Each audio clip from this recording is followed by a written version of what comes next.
So, hey there, Lindsay. So thankful that you could join me today. Hello, so glad to be here, Joanne. So, when I think about older adults and hearing issues, you are one of the first people that just pops into my mind. Probably because of that doctoral research stuff you did, but That could be, yeah. but Done some also just research on it. yes, you have. So I thought you might be the perfect person to just sort of help us maybe uncover some of the lovely issues with hearing issues that happen both as we age and just knowing that some instruments are not as easy to hear. So, Sure. Well, this is a really important topic because 2/3 of older adults in the United States do have a hearing loss, which means if you have a group of 9 adults, 6 of those adults are going to have a hearing loss. And most likely only 1 to 2 of them will actually be using the hearing aids that they could be using to try and help mediate some of those difficulties. With music perception especially, hearing aids can be kind of a tricky subject. Hearing aids are designed to be able to enhance speech perception, but they're not designed to handle the wide spectrum of musical stimuli which we encounter in music therapy sessions. So this is a really important topic. definitely is an issue. And you add, if there's more than one person that you're working with, it gets extra interesting. It does. It does. So I think the best way to think about what music therapists can be doing is to divide up the different components of the session. So we've got the listener. So that listener may have hearing loss. They may or may not be using some sort of assistive listening device through hearing aids or some other form of amplification. They may also have a vision loss, which can also contribute to difficulties with hearing. Then you've got the auditory stimulus. So that could be instruments, that could be recorded music, that could be the music therapists themselves. And then you've got that fabulous environment. And depending on where your session is taking place, that could be, in either a large room, if you're in more of the cafeteria type setting with the hard floors, hard walls. And that also has to do with any sort of lighting. So making sure that you're not backlit for the group members or for your individual to be able to see you. And then anything with background noise. Somehow I found that my groups always were scheduled either right after breakfast or right before lunch. And so there's all the noise in the kitchen. And so music therapists can do a lot through advocating, maybe we can move the group by 30 minutes or something. Maybe another space is available just to make it so you're not having to fight all of that ongoing background noise. Now, the one thing with background noise is I know we can't always pick where our sessions are at or when they are. So if there's background noise, my tip is if you have somebody who has hearing loss whether they're using hearing aids or not, put their back to the noise. Because if they are using a hearing aid, the microphone is going to be in the front. And so you need to be right in front of them, and you want any noise that you don't want them to pay attention to behind them, if possible. So that's my little trick there. Very helpful. And definitely there's a lot of background noise. I often try to point out to staff, just stop and listen to the many layers of sound that are happening around you. And you wonder why somebody doesn't respond. It's true. It's true. And with all of that going on, even in the most optimal environment, if someone's not hearing you, then there are some strategies of what can be done. Oftentimes when I'm leading groups, I give my instructions to the group as a whole, and then I go to subsections and I just repeat and double check. Did everybody get, what those instructions were? Usually if you increase proximity to about 3 feet, from an individual with hearing loss. And if you can get down face-to-face, eye level, that usually will help a lot with being able to use facial cues as well. But boy, it can be challenging. It certainly can. And then you add in things like a recliner or a jerry chair. And Yeah, exactly. Very true. so what about the issues with instruments? Like, I know a lot of times shakers are a wonderful tool, but I have people that go, it doesn't make any noise. Yes, egg shakers are notorious for that. So my recommendation for egg shakers is, if you can, avoid using them with older adults. My suggestion, and I should have grabbed one. Actually, if you hold on 1 second, I can get one. Goodies. Okay. So rather than egg shakers, kind of the most cost-effective replacement that I have found, they're not quite as cost efficient as egg shakers are these conga shakers. And it's an LP, and I know that Meredith Hammonds recommends those as well in her book. And so those are what I would recommend. Plus, it doesn't necessarily look like it's Easter time with a whole bunch of colored eggs being handed out. So for just in general, I would recommend conga shakers over egg shakers. If you do have someone who has a hearing loss, you may need to hand out a larger shaker. So I know that the different music vendors make really nice large maracas that have a plastic top. Now, you're not going to want to hand those all out to your entire group because you won't be able to hear anything. And your people with hearing loss are not going to be happy because it'll be too loud. So, you know, when I'm talking to my practicum students all the time, I'm like, you know what? We need to individualize the instruments you're handing out. So some people can get the conga shakers. This person over here who says that every other instrument is broken can get this, you know, really solid plastic maraca, and it'll be all right. It'll balance out. In general, shaking instruments, so whether those are jingles or, you know, actual shakers, are going to be more difficult to hear because they are a higher frequency sound. But I do understand how easy it is to hand out shakers to a whole group and get everybody involved. Plus, they can be one-handed instruments, which is great. So my biggest thing there is, you know, try to individualize. The larger the shaker, unfortunately, that's going to make it a little heavier, but it's also going to make it louder.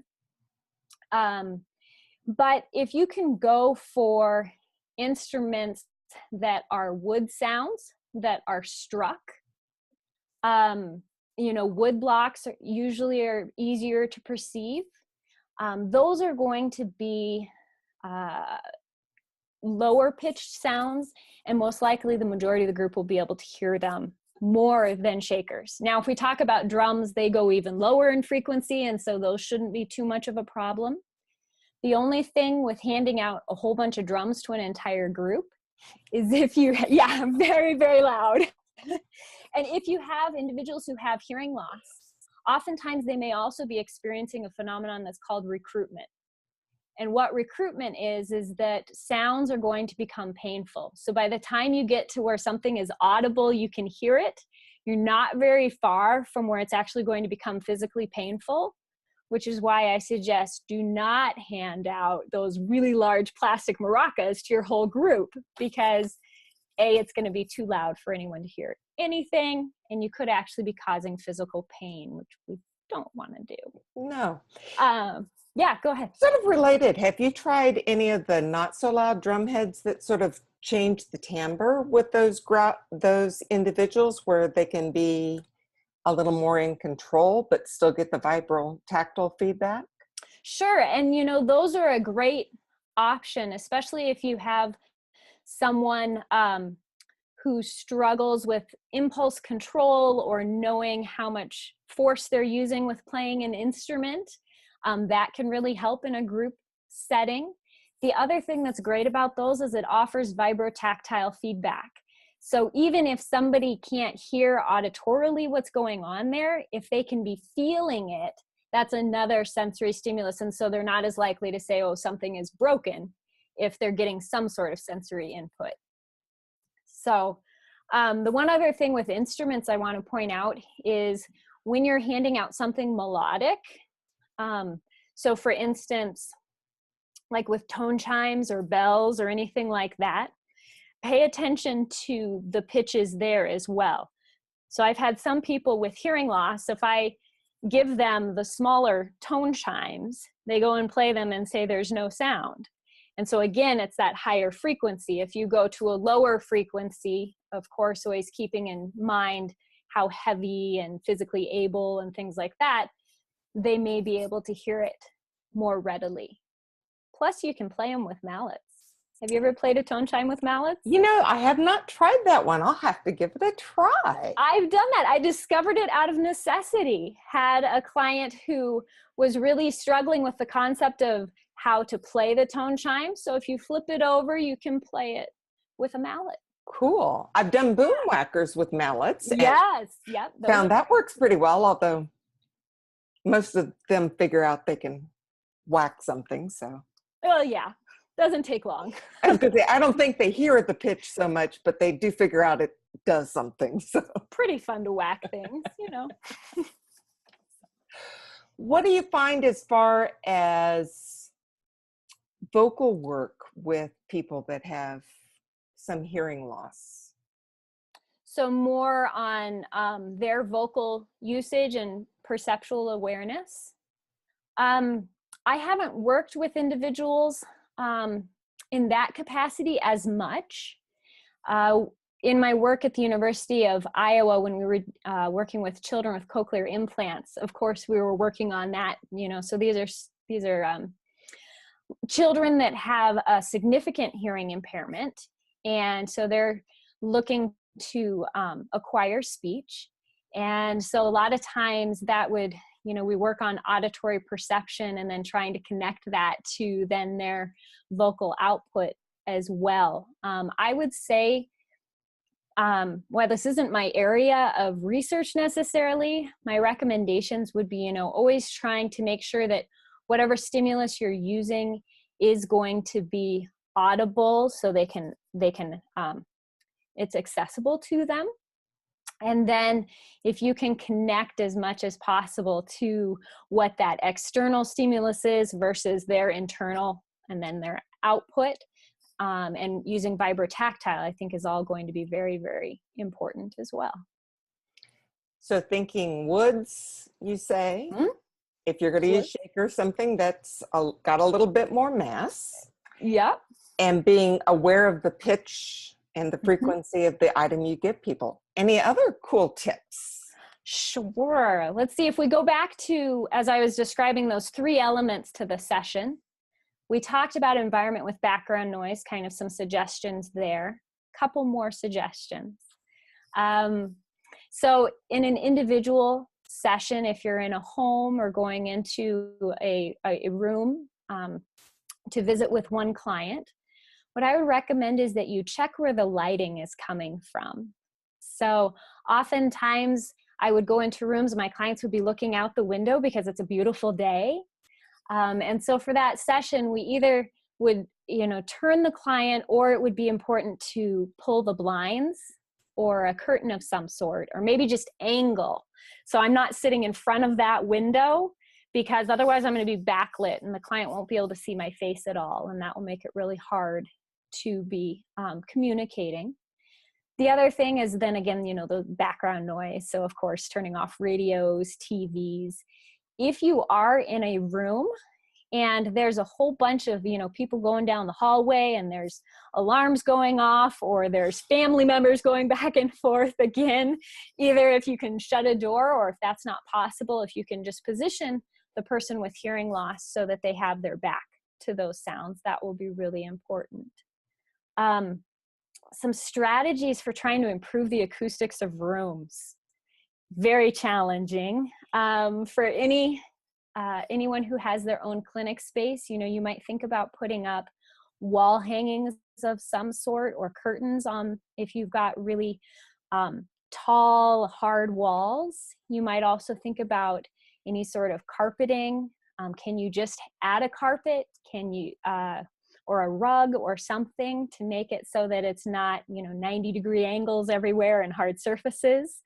Again, not so easy if you're visiting a facility or you're visiting a private home, but just some things to be thinking about with that. The other thing I would recommend is, so when we talk about the listener and we talk about the music therapist, so if you're using recorded music, pick something, and you're working with individuals who have a hearing loss of some degree, pick something that has a lot of rhythm to it. So dance band music is better perceived than like a string quartet or a string trio. I always have my psychology of music students listen to different simulations and pick out which type of music can you still hear and understand. Doesn't sound like it's underwater. Dance band music's usually better, so that works out well for recordings. The other thing is that you can think about using amplification. So some individuals may come and have hearing aids. And so if music therapists can learn a little bit about hearing aids, how to test hearing aids, make sure they're on, that's really helpful. An easy thing that you can do is a frequency check. So if an individual doesn't have their hearing aids in yet, if you put them into your hand and you turn it on and you cup your hands, it should squeal. If it squeals, then you know it's on and everything's good. If you approach a client and they already have their hearing aids in, of course, get permission before you just start putting your hands around, but ask permission, say, I just want to check that your hearing aids are working. And if you cup around their ear, you should get that same momentary squeal. The thing with hearing aids is they're a little tricky. Those batteries may be working when they first turn them on in the morning, and they'll last for about 5 minutes and then they'll drop off. So it's like they have this extra boost after being turned off all night. So I think anytime that you go to see a client that you know has hearing aids, check, are they wearing their hearing aids? And if you can do just a quick frequency check, is there that feedback, then that'll let you know that they're working and that you can start to eliminate factors. The other thing is if you have somebody who's not using hearing aids, there are a couple different options. So for some large groups, I actually use a wireless microphone and a PA system speaker. So I amplify myself for the whole group. So that's one option. Another option would be for the individual themselves to use some sort of assistive listening device. So this is one, it's a stereo amplified listener from Radio Shack. I think it's about $20. But what this is the individual with hearing loss would need to wear headphones of some sort, and this will just amplify and pick up any sounds that are around them. A little bit more expensive version is the Pocket Talker. And I know that I ran into several clients that used this, and sometimes they would have it hooked up to where there was an actual handheld microphone. So that's what I would be talking into. Or they also have the smaller microphone that just picks up everything in the environment. So don't be afraid to use these devices. It does take some trial and error, but it really can help to enhance communication during music therapy sessions. I totally agree. I've used both of those last two and found them very helpful. Another thing I guess I've sort of noticed is, especially when you get, say, a group of 4, and if there's somebody that a couple, especially that have hearing issues, just the isolation piece of having to be the in-between communicator of what other group members are saying. Mm-hmm. And I think that definitely can be a challenge, but I think it's so important for a music therapist to recognize that they can be that bridge to provide that communication back and forth. Because even, I've been in groups and I'm like, oh, this feels awkward that you said something and I need to repeat it over here for this person. But if I didn't repeat it, this person over here would be so incredibly isolated and had, like that'd be worse. So I'd rather have hold on, I'm going to repeat what you said. This is great, But I think the same type of things would, if you're looking for that real social cohesion, social interaction, sometimes I've structured things where if I want my clients to be interacting with each other, I'm trying to encourage social interaction. If I can place them so they're facing one another, again, facing one person. Now that's not social interaction with the entire group, but can pair them off. Sometimes that really provides an opportunity for interaction that they don't get in other settings. But yeah, there's so many challenges. There are, and I just know as we have this growing older adult population, it's going to be something that more and more people just need to be aware of and willing to experiment and be in the moment with. Yeah, and just, get creative with it. I think, when I started as a music therapist, I had no idea what a hearing aid was or how to use it. And, I'm going to break it or it's not going to be right. And I think, asking questions, seeking help, and just really communicating with the treatment team can be so, so helpful. And it will really enhance services. It'll enhance the therapeutic effectiveness overall. I totally agree. Totally agree. Any parting thoughts you wish to provide?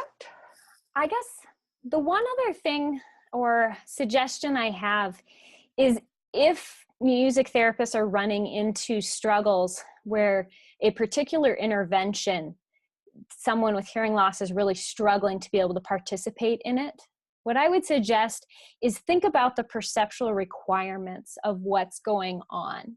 So if we talk about a movement intervention, you can choose to have movement accompanied by live music or recorded music. And depending on that choice will then determine other factors as you go along. So with recorded music, it might be possible to hook up the person's hearing aid so that there's direct input to that recorded music. If it's live music, be really careful about talking over and providing instructions over whatever music you're giving, because then rather than music being a tool, then it's just background noise. So I think if you do that and you can think about, okay, so for instrument play, what am I asking them to do? I need to make sure that the instrument is accessible. Okay. I need to make sure that my instructions are clear and that they've got them. Okay. If I'm going to change music, I need to make sure that it's something that's a perceptual change. If I play really high, a little trill on the keyboard, they may not be able to hear that if I want them to be responding. So I think breaking down those components for individual music therapy interventions can actually be really helpful in being that detective of, how do I fix this? Something's not working. I totally agree. And thank you so much for your insights. Well, you're so welcome. Thank you so much for inviting me to talk a little bit about this information today. I know that you have my contact information, so I would love to hear from other music therapists if they've got any questions or comments or experiences. And yeah. Yeah.